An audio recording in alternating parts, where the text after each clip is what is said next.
dkdynamite, and I'm actually surprised to be making a news video since I have quite a bit of launch coverage left to still upload, but today we're going to be talking about a brand new look at DLC 1, aka Astra Malorum. Definitely stay tuned. And I do want to thank everybody out there for all their support on the recent launch coverage. There's been quite a bit to break down, from endgame to zombies, plenty of Easter eggs, and even more that I have yet to post for you guys. But with that as well, I also want to remind you that you now get 2 in-game weapon charms when you pick up the Black Ops 7 Performance thumbsticks, which you can save 12% off of when you use code Dynamite, which is also a code you can use over at AIM Controllers to pick up the new Guild remote. These are the most durable controllers in the industry, with plenty of customization choices and very flexible payment options. Now, speaking of charms, it also looks like you can get your hands on a TED charm for picking up this specific zombie shirt over at the COD Online shop. Figured I'd bring that up for those that do like buying some zombies merch. But first off, I want to point out something that did leak out shortly before the launch of Black Ops 7, and that is a post according to data miners claiming that there's going to be 5 DLC maps within Black Ops 7 Zombies.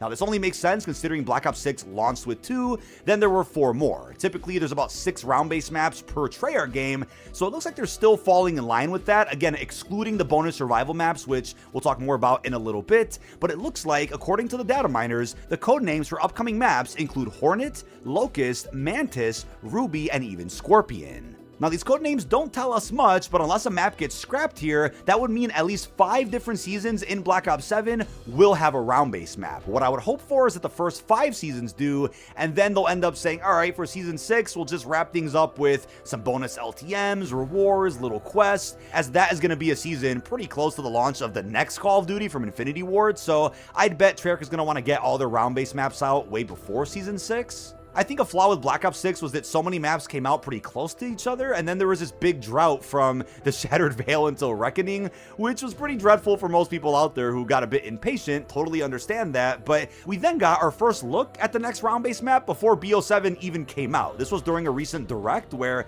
Kevin Drew and the team sat down to discuss the upcoming launch of BO7, and as you can see, the map, when translated to English, is called the Stars of Evil. Now, that translates to Astra Malorum, the official name of the map, and the image itself does look pretty. You can definitely see what looks like some type of telescope, some odd looking device, and what we assume is some type of observatory.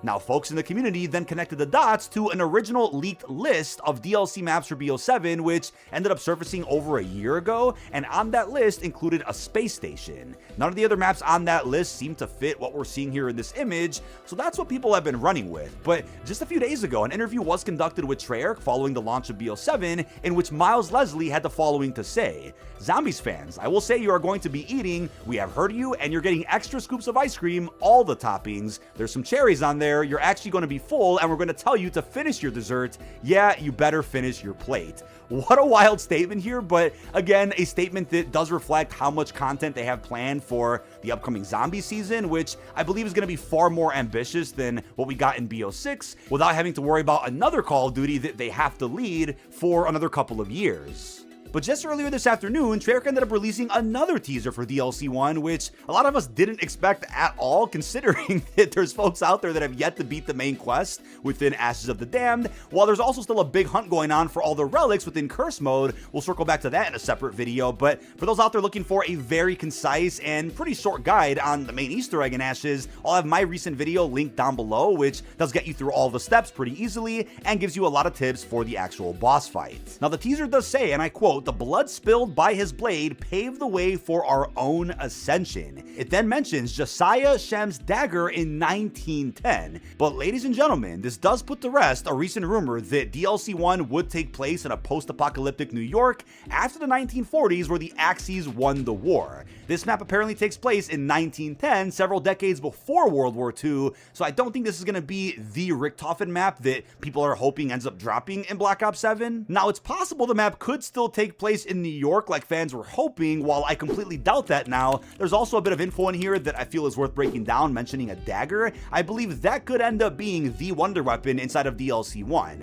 It would be a bit repetitive if for 2 DLC 1s in a row we end up getting swords as melee weapons, but instead of getting elemental swords like we got in Citadel Day More last year, what if we just get 1 dagger melee weapon that operates similar to the Necro Fluid Gauntlet, where 1 person can build it, and then you can end up pulling it from the mystery box if you get lucky after that quest. But it's also possible that there's just one dagger as the wonder weapon that, again, one person can get and somebody else could pull later from the box, while you can also add upgrades to that one dagger, which isn't exactly the same system as the elemental swords we had just last year. But this is another post that I'm sure got buried because of all the recent launch marketing for Black Ops 7. You guys may have missed this. I brought this up towards the end of a recent video going over curse rewards. Ghost of Hope did tweet, and I quote, "Astra Malorum, which is releasing with Season 1, will be the long-rumored space station map. It takes place in an observatory atop a skull with a red glow in space. I've heard from another source that the map may have some parts that do take place on Earth, similar to that of Moon, but this isn't something I'm 100% certain on.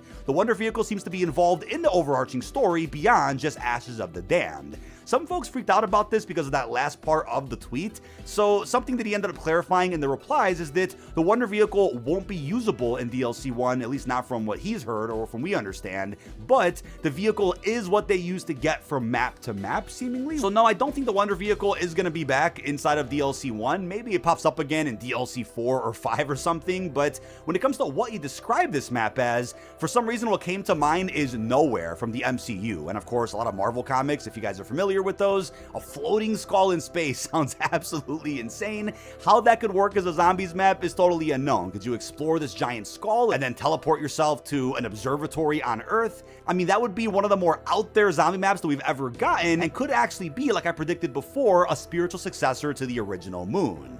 I would also hope for some type of anti-gravity system in this map, which, again, could help this DLC 1 rival against an absolute fan favorite that has not been topped to this day, which is Drak, arguably the best DLC 1 that Treyarch has ever put out. But taking a look at the ending of Ashes of the Damned and putting more pieces together to this, I think a mention of Josiah Shem does mean a couple of different things. So it looks like we'll learn more about the Shem device, which Richtofen, or Janice Richtofen, had in his hands back in BO6, not the current Richtofen. So we don't know what's going on with that device. I just had an issue with the Black Ops 6 narrative where instead of just following up on a bunch of loose ends and, furthering character development for our main crew, every DLC map seemingly introduced new characters, new concepts, new objects, and all these new ideas that never really got concluded properly, so I'm sure we'll get a follow-up on that.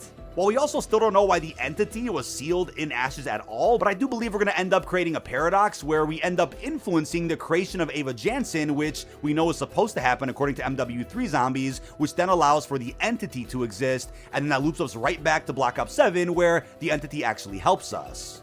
Well, we do know that the deathless entity that Shem had spoken with, as we got teasers of in intel within BO6, is certainly the Warden, and the device does look like you could send light through it, so I guess if you could broadcast it or project that light, that's where a planetarium, telescope, or observatory could come into play. I also think it can't be a coincidence that all of Shem's followers, a part of the cult, disappeared in 1810, and DLC 1 seemingly takes place exactly 100 years later, so we'll have to wait and see what that could end up amounting to, while we also hope that we can get some serious chaos connections to the Order occult that we saw back in BO4. And don't forget the detonated codex will keep you in the loop with every single piece of intel that is added into Black Ops 7. We have every single piece from Black Ops 6 and every Dark Ether entry before that. And we also plan on adding even more puzzle solvers to the codex for those out there having trouble with certain Easter egg steps. But something I hope they answer more questions about is how the Warden got locations from the old universe, the original Ether story. If that all was banished to the Dark Ether for eternity seemingly, how did he dig into that, which allows for the original characters to come back into play? Now, I also believe time travel is going to end up playing a bigger role in the upcoming DLC season, especially if we're going to explore how each of the characters from our original crew are from different times altogether and seemingly a part of the old multiverse. What makes me happy though is that Craig Houston has seemingly signed a launch copy of Black Ops 7, which means he had a helping hand in directing the story for this game, which I feel like is going to make for a much stronger narrative compared to what Black Ops 6 offered. Now, the last thing I'll wrap up with is that if Season 1 does launch December the 4th, like the current in-game Battle Pass timer suggests, and if DLC 1 launches with Season 1, we could be playing a brand new round-based map in just a couple of weeks from now. I'm sure there'll still be plenty of secrets left to discover on Ashes that aren't found by that point, but that'll keep us busy all throughout the holiday break, which I'm sure is going to lead into Season 2 perfectly, which I'm assuming is going to begin probably in early to mid-February, if not a bit sooner. There's still going to be a lot on our plate, so make sure those notifications are on to stay up to date with all things Black Ops 7 Zombies. While I also believe they're going to be splitting up the launch of the 2 upcoming survival maps, we have one in Exit 115 and we have one in the Cosmodrome. 2 very fitting places to do survival on, so what I would bet is that with the launch of Season 1, you'll get 1 survival map and DLC 1, and then the other survival map at some point after the new year, probably with Season 1 Reloaded. But with that schedule in mind, it kind of makes sense as to why they're already teasing DLC 1 this soon, since we could be around a week and a half away from a full blog post and roadmap detailing everything that's coming with the first season for not just zombies, but multiplayer and Warzone. And as we've seen with many Black Ops games now, they typically end up teasing the brand new zombies map before the official trailer, blog post, and roadmap end up coming out. That is about it. This has been dkdynamite. Leave our thoughts down below in the comment section. What are your thoughts on our brand new look at DLC 1, aka Astra Malorum? I know it's a bit too soon to be talking about post-launch round-based maps, but I don't think Treyarch feels that way because the map is actually pretty close to launching if we have our date correctly. With that being said, really hope you've enjoyed, and peace out, everybody.